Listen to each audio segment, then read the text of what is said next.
الله أكبر الله أكبر لا إله إلا الله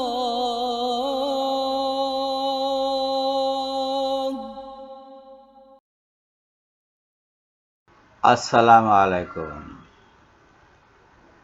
প্রতি জুমায় আপনারা শুনে থাকবেন যে খুতবা যখন শেষ করেন ইমাম সাহেব, তখন এই আয়াতটি তিনি পাঠ করেন। এই যে এই আয়াতটি খুতবা শেষ করার সময় ইমাম সাহেব পাঠ করেন, ফাজকুরুনি আজকুরুকুম ওয়াশকুরুলি ওয়ালা তাকফুরুন, যে 152 নম্বর আয়াত, সূরা বাকারার 152 নম্বর আয়াত। অতএব তোমরা আমাকে স্মরণ করো, আমিও তোমাদেরকে স্মরণ করব, এবং তোমরা আমার প্রতি কৃতজ্ঞ হও ও অবিশ্বাসী হইও না। এই আয়াতটি যখন ইমাম সাহেব পাঠ করেন, তখন সাথে সাথে মুসল্লিগণ দাঁড়িয়ে যায়, কাতারবদ্ধ হয়, এবং তারপরে নামাজের ইকামত হয়, নামাজ শুরু হয়ে যায়। তার মানে খুতবা কোরআনেরই তেলাওয়াত। সবটা কোরআন নয়, কিন্তু কোরআনের হুকুম হাকামের বাইরে খুতবা যায় না, মসজিদে খুতবা।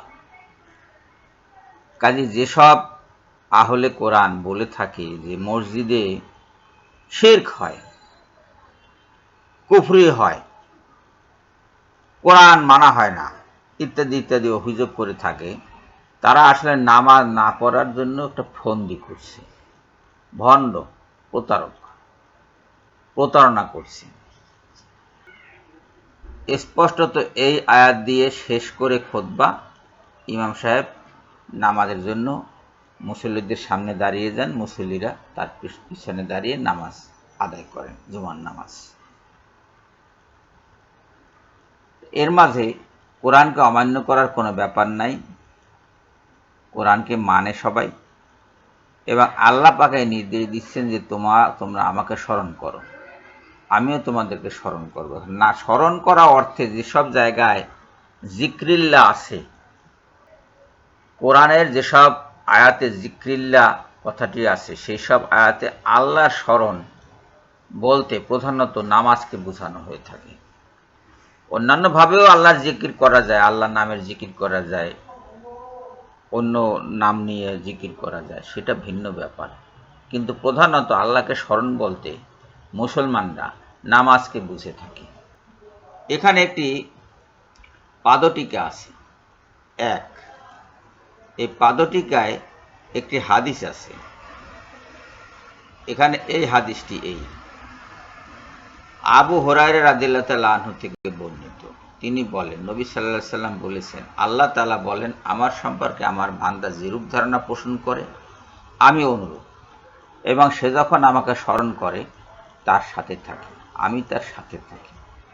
আল্লাহর জিকির যখন করে কেউ, অথবা আল্লাহর সালাত যখন আদায় করে, আল্লাহর উদ্দেশ্যে যখন নামাজ পড়ে কোনো মানুষ, তখন আল্লাহ তার সাথে থাকেন।